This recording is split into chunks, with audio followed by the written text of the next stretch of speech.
There was a receipt on the evidence table.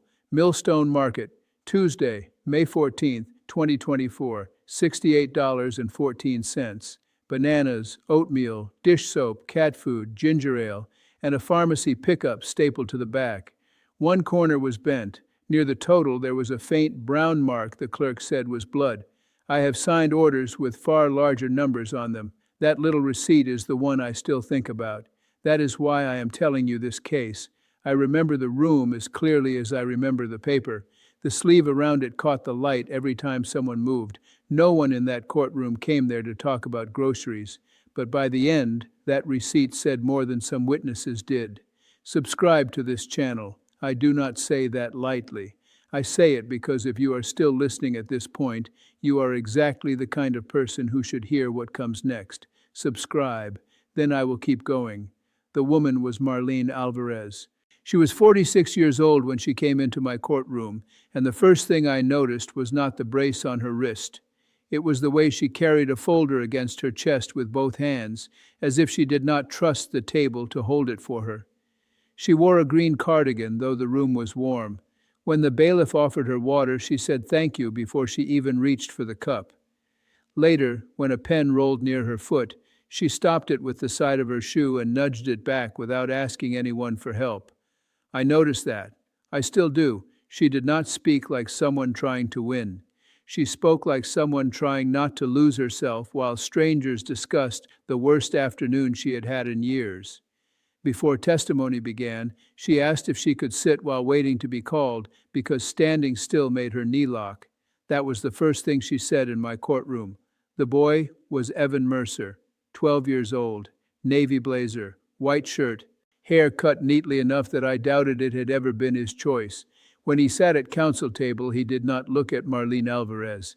He looked at the clock, then at the clerk's desk, then at his father's watch. He tapped 2 fingers against the wood in a steady little rhythm, not wild, not frightened in the way many children are, just impatient. When adults lowered their voices around him, he eased back in his chair.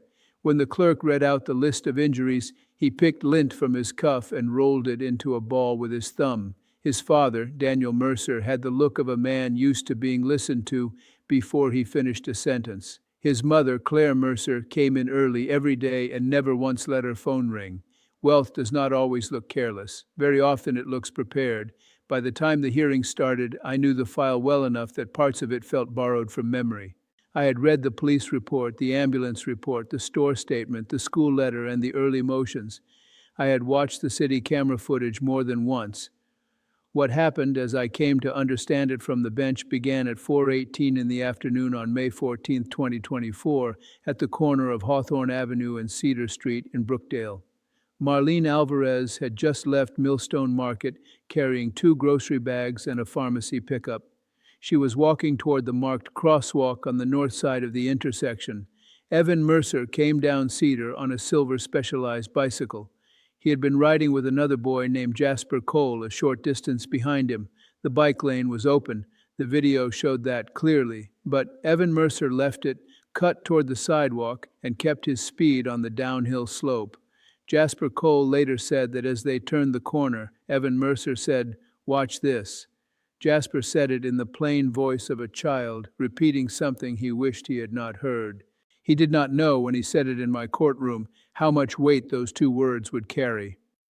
The front wheels struck Marlene Alvarez at the edge of the crosswalk. 1 grocery bag tore. 2 cans rolled into the street. Her glasses came off. She went down hard on her left side, knee first, then wrist, then shoulder. The ambulance report later listed a fractured left wrist, a torn meniscus confirmed by MRI, deep bruising across her hip, and a cut near her temple from the broken glasses. Officer Dana Reese testified that when she arrived, Marlene Alvarez was sitting against the signal pole trying not to move her left hand. Evan Mercer was standing beside the bicycle. Officer Reese said the first thing he said to her was, "She came out of nowhere." I'm going to tell you something that did not come out until the 3rd day of testimony, something that, when I heard it, I had to ask the witness to repeat themselves. If you are not subscribed yet, do it now, because that moment is coming, and I do not want you to miss it. The case reached me as a juvenile petition tied to a restitution request. People who have never sat in a courtroom often think one ruling does everything. It does not. First, I had to decide what happened and whether the law had been broken. Then I had to decide what response the law required. Same child, same room, different question. That mattered because 12-year-olds do careless things every day. Courts are not meant to sweep in every time a child makes a bad choice. I had to decide whether this was a brief loss of control or a pattern of thinking that had finally met its consequence. From the bench, I watched both sides enter before a word was spoken. Marlene Alvarez came in with her sister, Elena Alvarez. Marlene counted the last few steps to her seat with her eyes down, as if turning was the part she trusted least. Elena carried the folder and the coat and never once looked toward the defense table. Evan Mercer came in between his parents and his lawyer, Nora Bell. Daniel Mercer kept his hand near the middle of his son's back without touching him. Claire Mercer folded and unfolded the same tissue every morning until it had become a neat little square. Evan Mercer looked up at me once, then past me, then nowhere at all. The first wave of evidence established the basic facts. Store footage showed Marlene Alvarez leaving Millstone Market at 4:18 and 26 seconds. Traffic footage showed the bicycle entering the frame seconds later. The 911 call timestamp matched the ambulance log. Paul Kim, a florist's delivery driver parked half a block away, said he heard a bicycle bell, then the sound of cans rolling on pavement. He turned and saw the woman on the ground and the boy standing over the bike like he was deciding what needed help first. I wrote that down because it was so plain. Then came the injury photos and the damaged items, the torn grocery bag, the bent glasses arm, the swelling in her wrist. No one made a sound, but I saw Elena Alvarez press a fingernail into her own palm so hard it left a crescent mark. Then the receipt entered evidence. At first it seemed like a simple store record, but it fixed Marlene Alvarez in that moment more cleanly than memory could. It showed she had checked out at that exact minute. It showed what she carried. It showed she was not wandering, not distracted, not inventing some other errand after the fact. She was on her way home. The second wave of evidence made the room less certain. Nora Bell argued that Marlene Alvarez may have stepped forward suddenly while adjusting a torn bag. She argued that the slope on Cedar increased speed fast for a child that age. She argued that a child's bad choice is not always the same thing as recklessness. She brought in a bike shop service record showing the brakes had been checked earlier that spring. She brought in a weather note showing light mist in the hour before the crash. She had an accident consultant explain how little distance there is between the crest of Cedar and the crosswalk. I listened to all of it. Fairness is work. I do that work every day. But the state had its own second wave. Jasper Cole said that earlier that afternoon near the fountain at Brookdale Commons, Evan Mercer had cut between two women carrying shopping bags and laughed when one shouted after him. Jasper said he told him to slow down. Then he said Evan Mercer said, "Watch this," before heading downhill.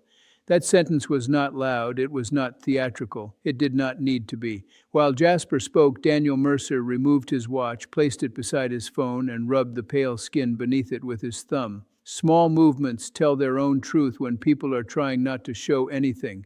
I want to stop here for a moment because what I am about to tell you is the part of this case that I had to sit with the longest before I felt ready to speak about it in public.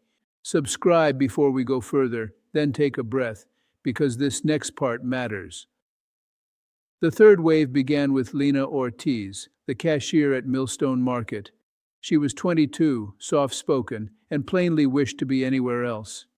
She identified the receipt, then said something I had not understood fully from the written summaries. Lena Ortiz said Marlene Alvarez had checked out, started toward the door, then stopped because the left grocery bag had split at the handle. Lena said she rebagged the items, stapled the pharmacy slip to the receipt, and watched Marlene wait at the curb for the walk signal before stepping forward. I asked her to repeat that, not because I had missed it, because I wanted the room to hear it twice. That one detail changed the line of the case. Marlene Alvarez had not hurried into traffic. She had paused long enough for a cashier to notice, rebag, staple, and look up again. The city traffic engineer then testified that the pedestrian signal at Hawthorne and Cedar gives walkers a 7-second head start before vehicle flow fully opens. The frame times matched Lena Ortiz's memory. Then Officer Reese read from her body camera transcript. Before he knew how clear the recording was, Evan Mercer said, "I thought she would move." I wrote it down exactly as I heard it. That line told me more than longer answers later did. There was another line in that same recording, as Marlene Alvarez cried out when her wrist began to swell, and while Paul Kim was gathering cans from the gutter, Evan Mercer looked at the fallen groceries and said, "It was just a bike." People often expect a courtroom to react when a sentence like that enters the air. Mine did not. But I saw Marlene Alvarez lower her eyes to the receipt in its sleeve, as if that little paper had become its own witness. The defense case came next, and I gave it the full weight it deserved. Nora Bell did not claim Marlene Alvarez was unhurt. She did not claim Evan Mercer had done nothing wrong. She argued age, impulse, family support, and the difference between a cruel child and an unformed one. She said Daniel and Claire Mercer had offered to cover the medical bills. She said Evan Mercer had written an apology letter, though it had not been delivered. She said public punishment can make a child perform remorse instead of learn it. That was not an empty argument. I took it seriously. Then Evan Mercer testified. He was more controlled than many children his age would have been. He learned quickly where to place his eyes, when to pause, when to wait for the next question. He said, "I didn't mean to hit her." That was quiet, and it was still not enough. Later, when asked if he felt sorry, he said, "I feel bad for Ms. Alvarez, but people act like I chose her."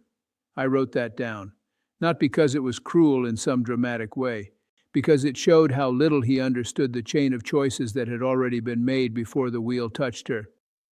On cross-examination, the prosecutor asked why he left the bike lane. Evan Mercer said a delivery van was edging out and the sidewalk would be faster. Then he said, "Adults usually notice." He said it like a child naming a rule of weather, just something he had come to believe about the world. I have been doing this for 18 years. I have seen a lot of cases. The ones I choose to talk about publicly are the ones I believe need more people to know about them. Subscribe and tell me in the comments what is hitting you hardest so far. I read what people write. It matters to me. That sentence, "adults usually notice," pulled up a memory I had not thought about in a long time. I was 9 years old when my mother slipped on the walk outside our apartment carrying a paper sack of groceries with one arm in a sling. An orange rolled to the curb, then another. A teenage boy on a skateboard cut close enough to make her flinch. He did not hit her. He just laughed and kept going. My mother said nothing. She bent, one-handed, and gathered the oranges as if the world had asked something ordinary of her. I did not understand that moment then. I understood it when Evan Mercer spoke. By the close of testimony, I had made my decision. I had made it earlier than I wanted to admit to myself. Still, spoken decisions land differently than private conclusions.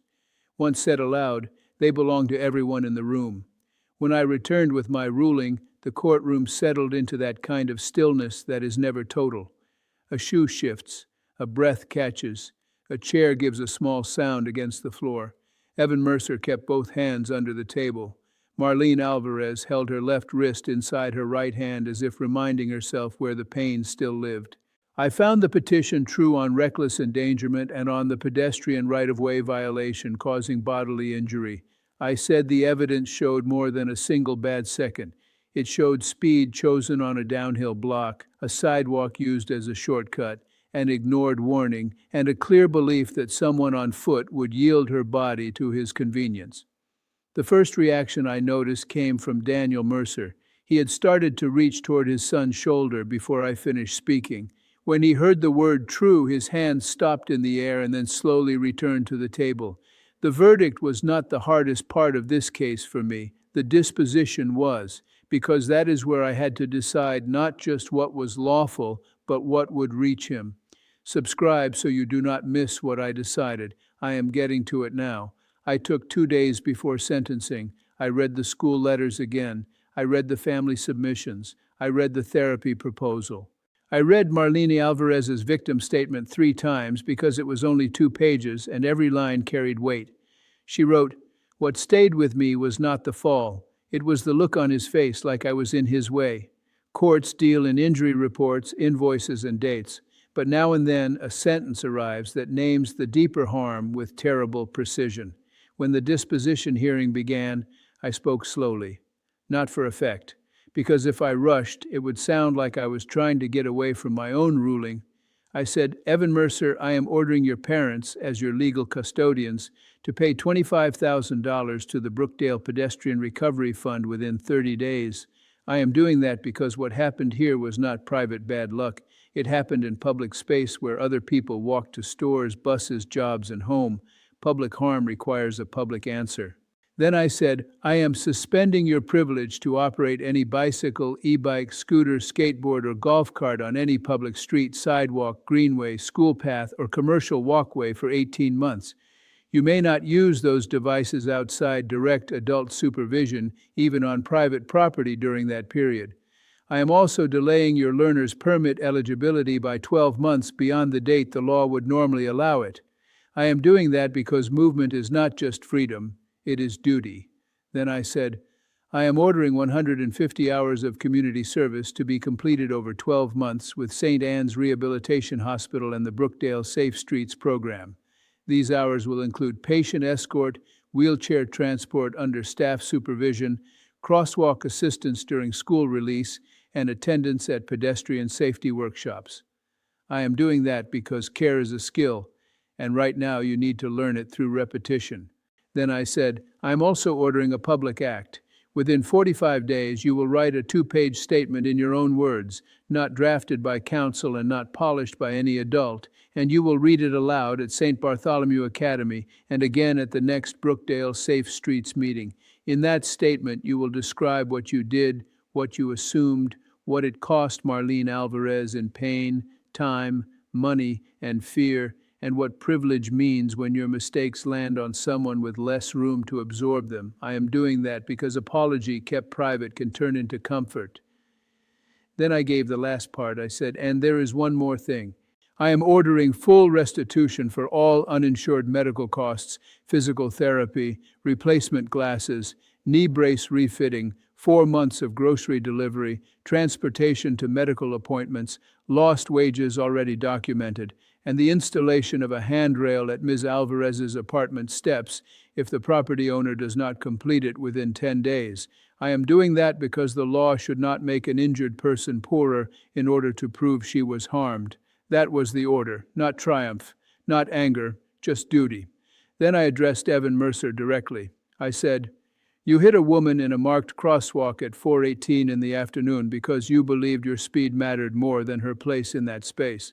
It cost her a broken wrist, a torn knee, weeks of pain, work she could not do, rides she should not have needed, new glasses, and the simple ease of walking to the store without thinking first about impact.' I looked at Daniel and Claire Mercer and said, 'Your son did not build his view of the world alone. That is not an accusation. It is a fact.' Then I looked back at Evan Mercer and said, 'Privilege is not having better things. Privilege is believing your mistakes will not stay with you. My job is to interrupt that belief. A person standing in front of you is not part of the scenery. Thank you for staying with this. I mean that. I know this is a long story. I know it is not easy. Subscribe if you have not yet. You already know why you are still here. When the hearing ended, people did what people always do after a hard ruling. They gathered papers too carefully. They stood too fast or too slowly. They searched for certain faces and avoided others. But one thing happened that I still see clearly. Marlene Alvarez remained seated a moment after everyone else rose. Elena Alvarez bent toward her with the folder. Claire Mercer walked around the defense table, stopped a few feet away, and said very quietly, 'I am sorry.' Marlene Alvarez looked up and said, 'Please make sure he learns my name.' I stayed on the bench while the room emptied. Evan Mercer did not cry. He looked smaller, but not undone. Daniel Mercer picked up his phone, then set it back down, then said something to his son too softly for me to hear. When I finally stood, the room felt used. That is the word I have for it. The appeal came 5 months later. Nora Bell challenged the public reading requirement and the delayed permit eligibility. The Court of Appeals for the 3rd District heard it under in re-em and affirmed in full. The appellate court said juvenile dispositions may include restrictions and public accountability measures when the record shows a direct link between the conduct, the risk created, and the remedy imposed. It took a little over 6 months from filing to decision. I was not surprised, I was relieved. What happened later came to me in pieces. Review notes, compliance updates. One date fixed it in my mind, June 8, 2025. That day, at a compliance review, I received a supervisor note from St. Anne's Rehabilitation Hospital. It said Evan Mercer had completed 126 service hours and had spent 12 extra minutes helping an older patient whose walker kept catching at the elevator threshold. The staff member wrote, "He waited this time." I also learned Marlene Alvarez returned to full-time work in August of 2025. She still used the handrail on bad knee days. After restitution was complete, she filed a short statement that said, "I did not want him ruined. I wanted him to look at what he did and stay looking at it." I have thought about that line often. The question this case left me with is simple and hard.